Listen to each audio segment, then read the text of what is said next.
Merrill Memo with Matthew Dickerson from Dubbo Regional Council.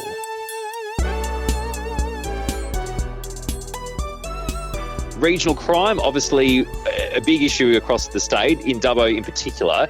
What's council doing to try and get on top of this? Well, a couple of things there. I'm not sure that it's Dubbo in particular. I think the crime problem we're seeing with a whole range of activities is across the state and, in fact, even across the nation. So it's not something that I think is limited to Dubbo. Dubbo is a part of all of the issues that are occurring, obviously. And the second part is that the problem that we have is that we are in touch with our community. We talk to our community. And some people in our community are concerned about crime, which is reasonable and fair enough.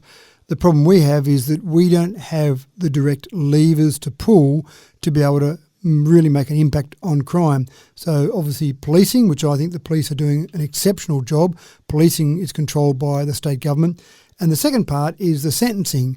And that seems to be where the general consensus is that that's falling down, where people are going and seeing magistrates and they're coming back out again and really not ending up in some sort of incarceration, in some way of being penalised. So they feel that they have got some freedom to go and do it again and again and again. And that's part of the frustration. But again, the sentencing regime is controlled by the state government. And that's certainly where a lot of the focus has been around that.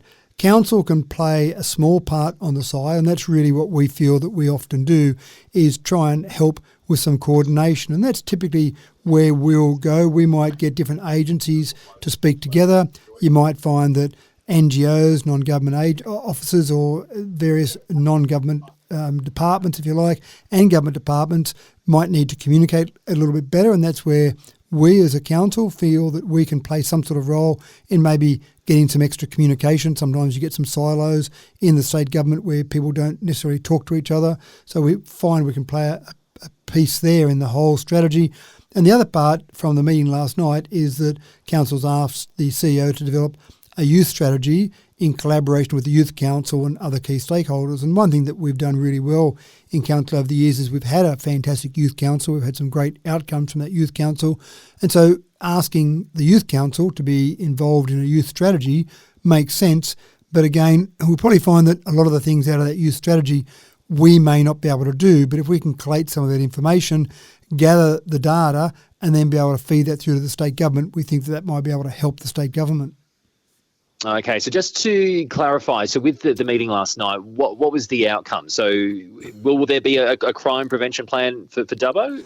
Well, last night was committee meeting, so no formal resolution of council occurs at a committee meeting, but the recommendation from the committee meeting is that the community safety plan will encompass crime prevention priorities and that the CEO will help develop a youth strategy in collaboration with the Youth Council. So their recommendations, they will go to our council meeting, which occurs in 2 weeks' time on the 21st of March. So that's when those final resolutions. But again, the general discussion last night from councillors was such that it would be likely that will go through, but it's not a formal council resolution at this stage.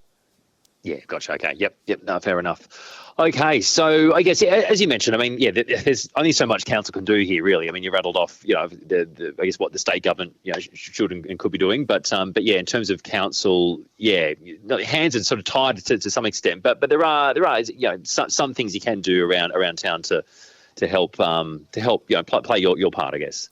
Well, it's really about that communication, and it is interesting because some people who are frustrated, and I understand that fully, with any crime that occurs, it very much feels like a personal invasion when crime occurs against you as an individual, whether that be a car broken into, whether something happens to you personally. So it's very personal. So people do mainly reach out to the state government because they understand it's their problem to solve.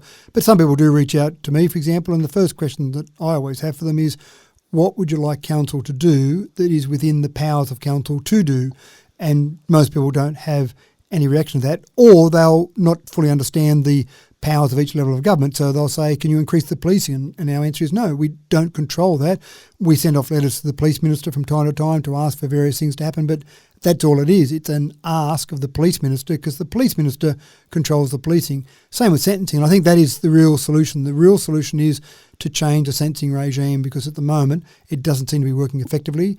We've seen from pre-COVID times till now, we've seen a 12.2% drop in the number of prisoners in the state. Now, you hear people talking about crime and the levels of crime. To have a drop in the number of people that are incarcerated in this state right now says to me that there are fewer people that are committing these crimes that are ending up in jail. And if that's the case, then they're still staying out of jail and they're still able to commit those crimes. So that seems to be the logical place to go. But again, the state government can change the sentencing laws to have, in my opinion, an impact on the level of crime in all communities across the state. Yeah, so I guess that's the sentencing laws. What about, I guess, bail laws or youth, criminal laws? What are your thoughts there? Well, I'd probably bundle that up when I talk about sentencing regime. I suppose that's all bundled with all of that. Yeah. The bail laws, the youth sentencing, just the sentencing regime itself seems to be very much in favour of trying to keep people out of jail, and I understand that because jail would not be a pleasant place. I haven't spent any time there as a prisoner. I've visited jail, but I haven't spent any time as a prisoner, so I can imagine it would be an unpleasant place. But having said that, at what price do you put the protection of other people in the community? So as much as the sentencing regime tries to encourage people staying out of jail, we still want to protect our community, and sometimes that means that people who commit crimes need to end up in jail. So I think that overall sentencing regime, that's the part where I think we'll see the greatest impact on reducing crime. Yeah, fair enough. I guess, as I said at the start, regional crime in New South Wales is really a bit of a hot issue at the moment. And I think Moree in particular is really, really struggling. I think that's widely noted. I think the Premier was there, just recently. Do you think with Dubbo, is crime particularly bad at the moment, would you say, or is it just the same as any other, large regional city in New South Wales? So what I typically look at the Boxar stats, so rather than rely on my feelings or anecdotes as such, and I typically look at Boxar stats each quarter when they come out because I know it's a topic that people are interested in. I look at those results. I do get a bit frustrated, and I have expressed this to the state government and asked for some way we could get something better happening here, but it hasn't happened. But it takes a long time for the quarterly results to come out. So when we get to the end of March, for example, we won't see results for this first quarter of this year until probably mid-May. So it takes a long time for them to come out. When they come out, what I typically do then is I compare quarter-on-quarter results to see what's happening there. And typically, and there's different crime categories there, typically what I see is that the crime stats are typically level, some going down a little bit, and there's some that are going up a little bit. So we seem to be getting a bit of a handle on it. It's not reducing dramatically, but it's not increasing dramatically either. And that's a typical thing that you see when you look at crime stats across the state. There seems to be a holding pattern almost, maybe a little bit of increase in some areas, but I think that's what happens if in one area there's a bit of a spate of car thefts, for example, then the feeling from the community is that there's a crime spree. But when you look at the data, it doesn't necessarily reflect crime spree as being the term. So I think in Dubbo what we're seeing is the police doing an excellent job. Too many people aren't going away and spending time away out of the community, which means they're free to commit those crimes again. So I think we're just seeing that continual holding pattern. Frustrating, isn't it? Matthew, anything else you'd like to add while we've got you there? Only, again, to say that there are many things we'd love to change in our community, but it's just not within the powers of council to do so. I have people also tell me they have moved to Dubbo and they'd like to buy a house, they're renting, and they can't afford a house because the Reserve Bank has the interest rates too high. I'd love to change that, but I don't have the power to change Reserve Bank interest rates. So there are things outside the control of council. If I'm being effective as a councillor, and if we're being effective as a council, then we'll make sure we really focus hard on the things we can control, because there's a lot of things that we can control in terms of just our general community, and let other levels of government focus on the things that they can control. Yeah, fair enough. The Dream Festival, a massive event in Dubbo, is it going to become a nightmare? Well, I hope not. The Dream Festival has got a good history. Started way back in 2011. It was supported by council, run by a volunteer committee, and it grew to the stage where it was too big, the committee felt, for them to continue to run the event. So before COVID, they asked council to run that event. Council did say that they'd run it for 1 year, and so the 1 year they were going to run it for was going to be 2020, but of course we had a pandemic come along that affected 2020 and 2021. It was going to then be run in 2022 and a storm hit, so it couldn't be run in 2022. So finally the 1 year they were going to run it for was in 2023. At the end of that, council analysed that and found that It took a fair bit of staff time. It cost our time for staff. It cost time for overtime and wages.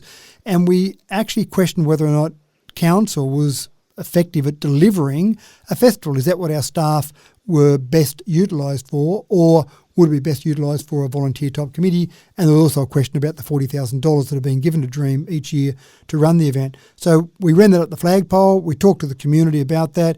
And then last night at the committee meeting, there were some presentations by members of the community who want to talk about Dream. And the final recommendation from the committee meeting, which will go through to council in 2 weeks, was that we put out an expression of interest for a community group, an organisation to run the Dream Festival. So that would be, in my opinion, a fantastic outcome, because that would mean that we continue on with the Dream, which would be good to continue on with, but I just don't think council would be great at running it. So let a community group run that festival. We would then still offer them, depending on what they needed, a maximum of $40,000 to run that event, and then let's see how we go going forward from there. I think that would be a good outcome. I think a community group would do it better than council would do it, and I think it would not tie up our resources. So hopefully the Dream won't become a nightmare. Hopefully it will continue on and the Dream will stay alive. Yeah, great one. I guess the alternative, if an outside party doesn't run it, do you think, yes, council would have a crack at running it, or it just wouldn't happen, do you think? Well, we did it for 1 year and it would be a council resolution, but the feeling that I had from councillors last night was that they didn't think that council running would be the best outcome. So if we got no expression of interest, if no one said, I'll run it, this organisation will run it, it would be another decision of council where we would go. But I would have doubts about whether or not council would go ahead with the Dream if there wasn't a group that came forward to run it. Yeah, fair enough. But obviously, yeah, it's a massive event, and yeah, we need to have something, don't we? A big ticket event like this. Well, I think it adds to our community. We've got the zoo, which when you've got things like Mount Panorama, Bathurst races, fantastic event for Bathurst, but that happens once a year, and there's some other smaller race weekends. Tamworth Country Music, it is a fantastic event for Tamworth, and it happened over a 10-day period. One of the great advantages Dubbo has is we've got a zoo that brings 1,000 visitors approximately to the city every single day of the year. So it does spread that over the entire year, which is fantastic, but people have looked at other iconic events and would love to create something in Dubbo the same. So it would be good for Dubbo to have Dream bringing in lots of people from outside to the city. Fantastic. Thanks so much for that. Always my pleasure.